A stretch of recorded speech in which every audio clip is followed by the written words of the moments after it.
मंगलवार को धामी सरकार ने सदन में वित्तीय वर्ष 2022-23 का बजट पेश किया। वित्त मंत्री प्रेमचंद अग्रवाल ने सदन के पटल पर 65,571.49 करोड़ का बजट रखा। इस दौरान मुख्यमंत्री पुष्कर सिंह धामी भी मौजूद रहे।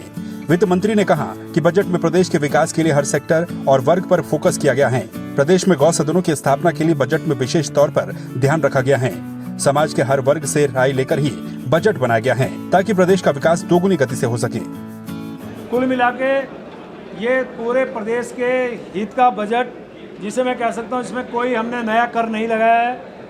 आय बढ़ाने के स्रोत को हम लोग देख रहे हैं और केंद्र सरकार की जो भी योजनाएं हमें मिलती हैं उनको मॉनिटरिंग करेंगे, ताकि हमारे यहाँ आप जानते हैं कि हमारा सीमित आय वाला प्रदेश है, तो हमारे को ज़्यादा से ज़्यादा केंद्र सहायतित जो भी योजनाएं मिलती हैं उसको मॉनिटरिंग करें ताकि और उसका हम लाभ ले सकें।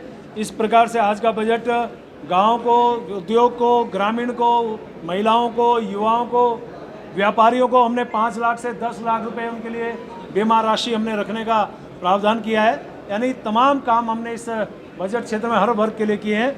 मैं निश्चित रूप से कह सकता हूं कि इससे हमारे आने वाले समय पे उत्तराखंड के हर व्यक्ति को, और जो हमने जितने भी हमारे जन संवाद के माध्यम से अच्छे अच्छे सुझाव है, तो लगभग सबको हमने इसमें समाहित करने का काम किया है। शेष भी जो सुझाव मांग के रूप में आई थी, हमने जो संबंधित विभाग में उसको भेजने का काम किया है। वित्त मंत्री ने कुल 65,571.49 करोड़ का बजट सदन में पेश किया। स्थानीय फसल प्रोत्साहन के लिए सरकार 7.5 करोड़ खर्च करेगी। बागवानी मिशन के लिए 17 करोड़ रुपए स्वीकृत किए गए हैं। सीएम स्वरोजगार योजना के लिए 40 करोड़ रुपए स्वीकृत किए गए हैं। दीनदयाल किसान कल्याण योजना में सरकार के द्वारा 55 करोड़ रुपए खर्च करने का लक्ष्य रखा गया है। अंत्योदय में 3 फ्री सिलेंडर दिए जाएंगे, जिसके लिए सरकार ने 55.50 करोड़ रुपए का खर्च रखा है।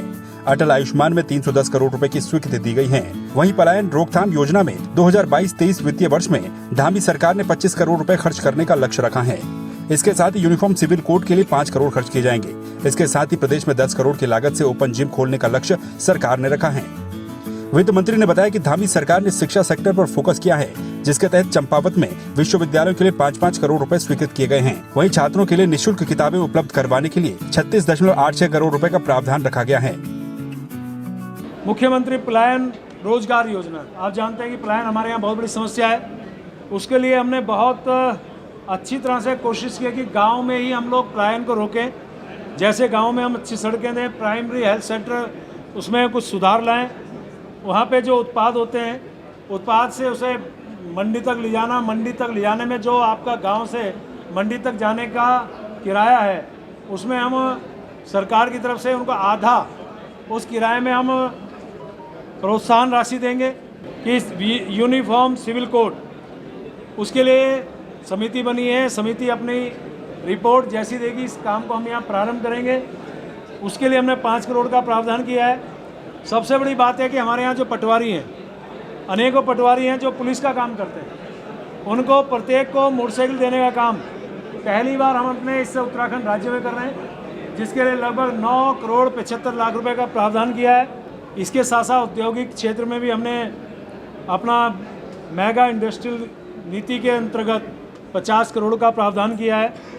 ऐसी प्रधानमंत्री राष्ट्रीय गति शक्ति कार्यक्रम से संबंधित हमने जो कार्य हैं उसके लिए 10 करोड़ रुपया हमने प्रावधान किया है। हमारे पात्र जो हैं वृद्धजन, निराश्रित विधवाएं, दिव्यांग, आर्थिक रूप से कमज़ोर, प्रत्यागता महिलाएं, इनको हम आज से पहले 1200 रुपये पेंशन देते हैं, अब हम उसमें 1500 रुपये पेंशन देंगे। और इसमें बहुत बड़ा रकम यानी 1500 करोड़ रुपए का हमने इसमें प्रावधान किया है। ऐसी अंत्योदय कार्ड धारक जो हैं, आप जानते हैं, मैंने पहले ही बताया था, माननीय मुख्यमंत्री जी ने उस पर घोषित भी किया था कि हम इस प्रकार के 1,84,000 बहनों को जो एक साल में माननीय प्रधानमंत्री जी का जिस प्रकार से 3 सिलेंडर देने का उन्होंने उज्ज्वला योजना से उन्होंने सिलेंडर देने का काम किया, मैं उनका धन्यवाद कर रहा हूँ। और साल में 3 सिलेंडर हम भरा के देंगे, ये हमने इसके लिए 55 करोड़ 50 लाख रुपए का प्रावधान किया है। वित्त मंत्री का कहना है कि कृषि क्षेत्र के विकास के लिए भी धामी सरकार का विजन साफ है उन्होंने बताया कि जीआई टैग प्राप्त कर वैश्विक बाजार की संभावना तलाशने की रणनीति बनाई जा रही है। इस बजट में सरकार ने स्थानीय फसलों को प्रोत्साहन के साथ साथ मुख्यमंत्री एकीकृत बागवानी मिशन पर भी फोकस रखा है। संवाद 365 के लिए संदीप रावत की रिपोर्ट।